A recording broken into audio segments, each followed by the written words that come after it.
हमारे साथ खास मेहमान है प्रोफेसर बद्री नारायण, निदेशक जीबी पंत सामाजिक विज्ञान संस्थान और साथ ही अशोक भारती अध्यक्ष हैं नैकडॉ के national confederation of Dalit organisations. आप दोनों जुड़े, बहुत बहुत धन्यवाद। तो पहले अगर बद्री नारायण जी, अगर मैं आपसे शुरुआत करूं, जयंती को बहुत बढ़ चढ़कर बनाया जा रहा है, अपने आप में बहुत महत्वपूर्ण है।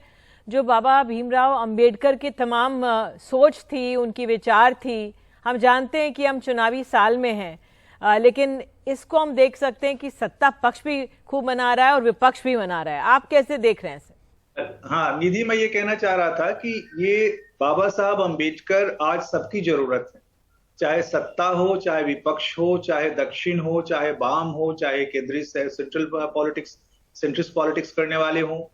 और इसकी दो व्याख्या होती है। एक तो कोई कह सकता है भाई देखिए इंस्ट्रूमेंटल है, आप उसका इस्तेमाल करना चाहते हैं बाबा साहब की मेमोरी का, लेकिन मुझे लगता है कि बाबा साहब की स्मृति वो माध्यम है जिस माध्यम से कोई भी राजनीतिक दल दलितों के मन में प्रवेश कर सकता है और उनके साथ जोड़ सकता है और जुड़ सकता है। दूसरा, बाबा साहब की स्मृति और मेमोरी का जो दूसरा रूप है कि हर राजनीतिक दल को बाबा साहब की जरूरत है, और ये जरूरत मेरे अनुसार बहुत अच्छा है, क्योंकि क्या होगा कि जो भी थोड़ा थोड़ा काम करेगा दलितों के लिए या उनके तक जाएगा या उनको जोड़ने के लिए कोई भी योजनाएं शुरू करेगा, कोई भी पॉलिसी शुरू करेगा या बाबा साहब को लेके कुछ भी करेगा, तो वो दलितों के एम्पावरमेंट में मदद ही करेगा। यानी सिंबॉलिक और सब्सटैंशियल, यानी ट्रिकल डाउन इफेक्ट, धीरे धीरे बूंद बूंद की तरह विकास की आकांक्षा, विकास की चाह, एम्पावरमेंट बाबा साहब के मैसेजेस के साथ, बाबा साहब की री रीडिंग के साथ, बाबा साहब की स्मृति को स्थापित करने के साथ आगे बढ़ेगी। तो मुझे लगता है कि ये इसका निगेटिव पक्ष नहीं देखा जाना चाहिए, इसका पॉजिटिव पक्ष देखा जाना चाहिए। अब प्रश्न उठता है कि इसमें कौन सबसे करीब होगा, किसको उसकी लेजिटिमेसी है। तो अब उसमें जिसके भी दो तरह से कोई करीब हो सकता है। एक तो अपना क्लेम करके कि भाई हमारे समुदाय की राजनीति है, जैसे मायावती और कांशीराम जी को तो वो मिला ही था, वो बाबा साहब की पूरी जो कहते हैं जो उत्तराधिकार है वो उनको मिलती है एक खास तरह से।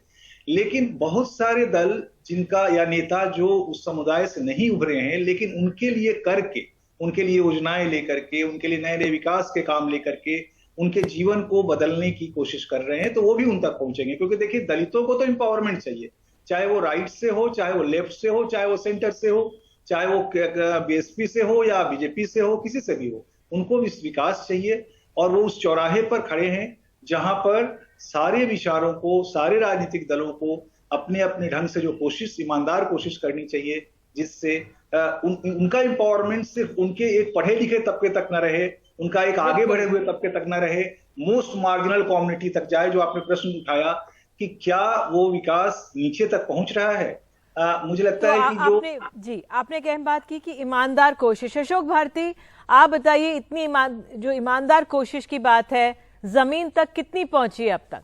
जी धन्यवाद निधि जी। मैं आपका इस कार्यक्रम में मुझे बुलाने के लिए बहुत बहुत धन्यवाद करता हूं। और मैं सबसे पहले तो आपके जितने भी श्रोता हैं और आपको भी, और प्रोफेसर बद्री नारायण जी को भी बाबा साहब डॉक्टर अम्बेडकर की जयंती की कोटि कोटि बधाइयां देना चाहता हूं। और मैं समझता हूं कि जो आपने सवाल किया कि उनकी कोशिशें, जो बाबा साहब चाहते थे, और सरकार की कोशिशें कहां तक पहुंच रही हैं, मुझे लगता है कि आज की परिस्थितियों में जो दलितों की जो उपलब्धियां थी और सरकारों का जो कमिटमेंट था, वो थोड़ा सा प्रश्नवाचक चिन्ह उस पर लग रहा है। क्योंकि बहुत सारी जो योजनाएं थी उनमें तब्दीली की जा रही है, उनमें बदलाव किया जा रहा है, और वो बदलाव लोगों तक कब पहुंचेगा इसके बारे में कुछ कहा नहीं जा सकता। लेकिन मैं जो असली बात कहना चाहता हूं, मैं ये कहना चाहता हूं कि डॉक्टर अंबेडकर दलित अस्मिता के प्रतीक हैं। डॉक्टर अंबेडकर दलितों के साथ न्याय, सम्मान और समता के प्रतीक हैं। डॉक्टर अंबेडकर महिला, पिछड़े वर्ग और आदिवासियों के साथ उनको न्याय मिले, इसके प्रतीक हैं। और मुझे लगता है कि ये तमाम किसी भी पॉलिटिकल पार्टी में इस बात को लेकर अब कोई मतभेद नहीं है। लेकिन मतभेद इस बात को लेकर जरूर है, कितनी पॉलिटिकल पार्टियां ऐसी हैं जिनके पास सामाजिक, आर्थिक, राजनीतिक और सांस्कृतिक उत्थान के लिए, दलितों के, आदिवासी और पिछड़ी जाति के उत्थान के लिए कितनी पॉलिटिकल पार्टीज ऐसी हैं, कितने नेता ऐसे हैं जिनकी पॉलिटिकल पार्टीज के पास इन तबकों के सर्वांगीण विकास के लिए कोई नीति है। मैं समझता हूं कोई भी पॉलिटिकल पार्टी ऐसी नहीं है जिनके पास दलित, आदिवासी और पिछड़े वर्गों के साथ न्याय, सम्मान और समानता के लिए कोई अपनी पार्टी की नीति हो। सरकारों के पास तो फिर भी थोड़ी बहुत नीति है कि वो दलितों को छात्रवृत्तियां देंगी, दलितों को आरक्षण देंगी। तो मुझे लगता है कि जो बहुत सारे नेता डॉक्टर अंबेडकर के प्रति अपनी प्रतिबद्धता दिखा रहे हैं, बहुत सारी पार्टियां जो प्रतिबद्धता दिखा रही हैं, उनको ये भी बताना चाहिए कि उनकी पार्टियों की सामाजिक आर्थिक नीतियां क्या हैं, जिससे कि दलितों का, आदिवासियों का, पिछड़ी जातियों का जो जिसके डॉक्टर अंबेडकर प्रतीक बन चुके हैं।